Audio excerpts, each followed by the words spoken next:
aquella casa estuvimos varios días. Ahí estuvimos, venía una señora en la mañana y nos hacía el almuerzo y dejaba suficiente comida para que de ahí comiéramos las horas de la comida. Como ustedes saben, cuando ustedes están en grupo, siempre hay unos que se aprovechan de otros. Entonces, si quedaba comida y podíamos comer en las horas de la tarde, perfecto. El que no le alcanzaba la comida se quedó sin comida. Nos teníamos que cuidar entre nosotras. La señora que tenía el niño, yo me hice amiga con ella y con otras dos mujeres, y lo que hacíamos era que una dormía mientras que la otra la cuidaba, porque resulta que entre ellas mismas le robaban a uno. Entonces teníamos miedo, teníamos que dormir así, abrazando las pocas pertenencias que teníamos, de miedo a que nos robaran. Y no solamente era el miedo a que nos robaran, resulta de que cuando tú estás en esos grupos, tú no sabes quién es quién está contigo, quiénes son ellos, nada. Entonces en la noche se metían algunos hombres a tratar de atacarnos sexualmente. Entonces era impresionante, era súper miedoso. Las señoras ya más mayores, pues nosotros nos cuidábamos. Yo era una niña en ese entonces, era muy joven, pero me moría del miedo, o sea, uno lloraba. ¿Dormir? ¿Cuál dormir? ¿Quién va a dormir si tiene que cuidar su vida? Pero lo que hacíamos con estas otras dos señoras era que nos cuidábamos, y también nos dijo el coyote: duerman, pero el que se duerma y se profundice y no esté listo se queda. Cuando sea el momento de que tengamos que salir de aquí, salimos calladitos, el que se quedó, se quedó. Volvieron y le dijeron a la señora: si su hijo sigue llorando, lo dejamos y la dejamos a usted. Entonces ya habían represalias, o sea, ya en el grupo había gente que le tenía rabia a la señora que tenía el niño. ¿Por qué? Porque decían que ella nos iba a hacer que nos cogieran, ella nos iba a truncar nuestro viaje, nuestro propósito de este viaje, nuestra meta. Yo sentía lástima porque yo, que dejé a mi hijo, sentía el pesar más grande y era solidaria con ella, porque yo también tenía un hijo y no lo traía conmigo, pero tenía un hijo, y cuando uno tiene un hijo no sabe el dolor de la otra persona. Ella era un poquito mayor, entonces también nos ayudaba a cuidar. Como le digo, llegaban estos hombres y querían atacarlo a uno, la gente gritaba, las mujeres gritaban. Yo trataba de dormir así, que a mí no me tocara la orilla, que me tocara metida entre las otras personas, y era porque pues era como la más jovencita, entonces tenía mucho miedo que me vinieran a atacar, o que el coyote viniera y quisiera decidir algo con alguien. No veíamos el momento de salir de allí, porque, como les digo, es como cuando sucede una tragedia, cuando sucede pongámosle así, un terremoto, la gente corre, pero mucha gente no corre a ayudar, la gente corre a robar, a saquear. Entonces así me sentía yo en ese momento. En vez de ayudarnos, cuidarnos, protegernos, no, el ser humano es el ser humano, y eso no es de todo mundo, y no todo el mundo es malo, pero desafortunadamente en un momento como ese es cuando la gente se aprovecha. Por fin, como a los 2-3 días, qué sé yo, llegó la orden a la madrugada de que nos íbamos. Ya, calladitos, levanten, nos tenemos que ir. Todos nos teníamos que ir, teníamos que empezar a caminar hacia un camión. Había un camión porque lo que hacían era que metían este camión la razón por la que ellos no querían que saliéramos era porque era un vecindario, no era nada elegante, pero era un vecindario donde tenía otra gente que se podía dar cuenta. Entonces metieron el camión al garaje y por ahí mismo nos metíamos. O sea, cuando el camión salía, nadie podía decir es que montaron gente, porque nadie veía nada. Entonces llegó el camión a la medianoche, creo, madrugada, y nos montaron en ese camión. Ahí nos fuimos, como dicen, unos encima de otros, totalmente, con mucho miedo, pero también con la esperanza de que de pronto era que ya este viaje de ahí era para podernos llevar cerca a la frontera. Este camión nos llevó a la ciudad de Veracruz. Es una ciudad costera. Nosotros no sabíamos en ese momento, yo lo estoy diciendo ahora porque pues ya después ya sabíamos que estábamos allá, pero no nos dijeron es que montes al camión que vamos para la ciudad de Veracruz. No, nos dijeron ya, caminen rápido, montes en calladitos. Nos montamos. El viaje fue larguísimo, súper larguísimo, y entre la gente con la cama calientica, con un techo, estaba yo, pero era demasiado tarde para reprocharse uno mismo eso, había que seguir adelante. Lo único que yo pensaba o la gente comentaba era todo lo que habíamos pagado y no habíamos llegado nunca a un hotel, no habíamos comido las cenas, los almuerzos de los cuales estaban en la carta del itinerario, pero eso es lo que sucede cuando uno se deja creer o se ilusiona con estos viajes de pasar fronteras. No es fácil, no se lo recomiendo a nadie y mucho menos ahora, en esta época de ahora, lo peligroso, lo miedoso que debe ser. Les pido disculpas porque el sol me estaba dando en mi cara, ese hermoso sol que me estaba dando en mi cara, y lógicamente la grabación quedó no tan bien, pero bueno, pero son cosas de la naturaleza. Estoy aquí en mi patio hermoso grabando este video. Les sigo contando que ya llegamos pues a esa casa, estuvimos ahí como 3-4 días. Este viaje ya estaba casi para pasarse de las 2 semanas. Estuvimos ahí y cuando como a los 3 o 4 días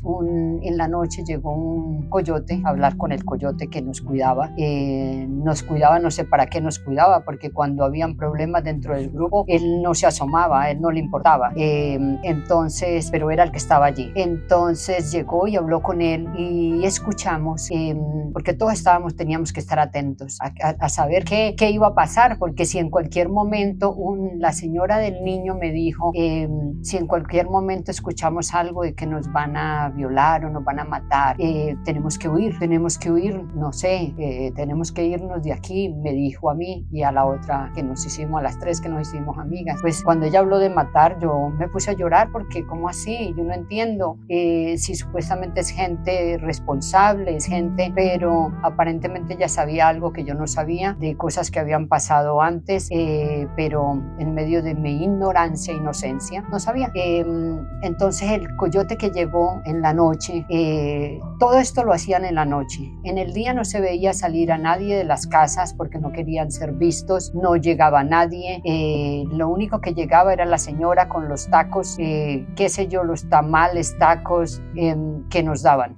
Llegó este señor y le dijo al coyote que eso no estaba muy fácil pasar por el río Bravo. Ustedes saben, es una organización que tienen gente adentro también, entre la misma migración. Tienen amigos como tienen enemigos, así que eso puede suceder. Cualquier catástrofe, cualquier cosa puede suceder, porque entre ellos, con esa gente, no se sabe nada. Entonces escuchamos de que le dijo de que no se podía pasar por el río. Ya allí nos dimos cuenta que no íbamos a pasar por el río. Recuerden que en ese tiempo no habían celulares, de manera de que pudiéramos buscar la localización donde estábamos, como hoy en día que todo existe. Entonces decidieron de que en cualquier momento nos venían a recoger, fue todo lo que escuchamos, y que había que seguir, era lo único que decían, hay que seguir frontera arriba. Llegó el día, 2 días después, a la madrugada o a la medianoche, como a la medianoche era, y empezaron a decirnos que teníamos que nos preparáramos, levántense, nos tenemos que ir. Y les vuelvo a pedir disculpas porque volvió el sol hermoso, radiante, y no hay nada que hacer contra la naturaleza. Entonces nos levantamos lógicamente y nos montaron otra vez en otro camión, pero este camión era un camión más pequeño todavía. Entonces imagínense en cómo estábamos nosotros allí. Hay un dicho colombiano que dicen que como sardina en lata, o sea, ahí cualquiera se podía aprovechar de esa situación con las mujeres, qué sé yo. Nos llevaron, empezaron carretera, nos llevaron. Lo único que sabíamos es que manejaban y horas después supimos que habíamos llegado, que paró el camión. Cuando paró el camión, escuchamos al chofer que dijo que paró el camión, pero me acuerdo que era para él algo con otro coyote, hablar, qué sé yo, pero alcanzamos a escuchar nosotros de que íbamos para la frontera por el desierto de Arizona. Entonces quería decir de que íbamos ya aproximándonos más o menos a nuestro sitio ya de cruzar. Sí, eso pasó. Llegamos a una casa, pero esta no era una casa donde el carro se metió al garaje como en las otras ocasiones pasadas. Esto fue en una casa por allá en el medio de del desierto, en el medio de nada. Una casa como las casas que uno pasa cuando está manejando y ve unas casas que están caídas, oscuras, que no tiene sino 2 o 3 paredes. Llegamos a una casa de esas, nos hicieron bajar y nos dijeron que nos metiéramos por ahí, era como un solar, como una casa abandonada. Ahí teníamos que esperar porque estábamos ya casi en la madrugada y no podíamos seguir caminando, que nos siguieran viendo.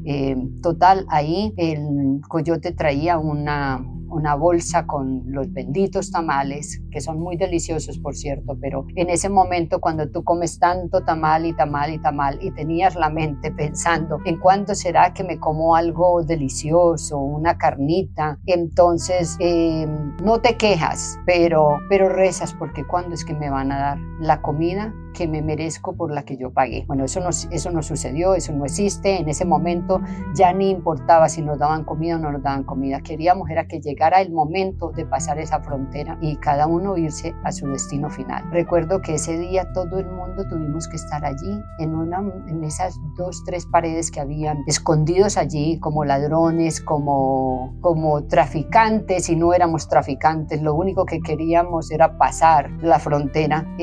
Ahí estuvimos todo el día, toda la noche, el día siguiente. En general estuvimos como 2 o 3 días. Claro, nos traían comida, teníamos que hacer la necesidad por ahí, en cualquier rastrojo. Tocaba. Estábamos siendo tratados como animales. Pienso que hoy en día yo sé que pagamos por otra cosa, pero también pienso que estábamos pasando ilegalmente. Y cuando uno hace algo ilegal, tiene consecuencias. Y las consecuencias para nosotros en ese momento era pasar esos trabajos con miedo, con de todo, pero no íbamos a estar en un hotel de 5 estrellas o de 3 estrellas.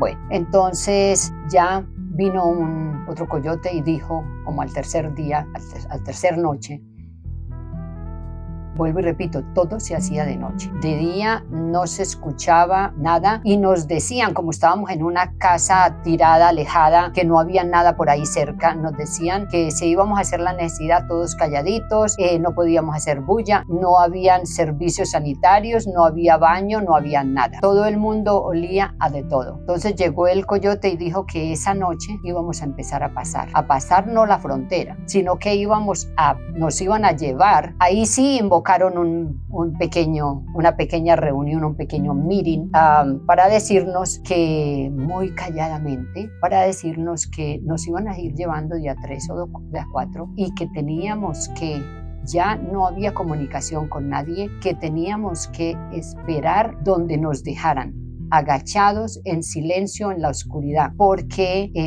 no podían pasarnos a todos de una. Entonces venían y llevaban, qué sé yo, eso lo habían organizado. Desafortunadamente, y lo digo desafortunadamente, porque a pesar de que estaba desesperada porque terminara esta odisea, yo fui una de las primeras con otras que nos llevaron. Éramos 4 y entre los 4 había uno o 2 hombres. Nos llevaron y nos dijeron que nos agacháramos en esa oscuridad, que hasta que no viéramos, uno de los hombres que iba ahí era el encargado. A él lo encargaron y era una persona más como nosotros.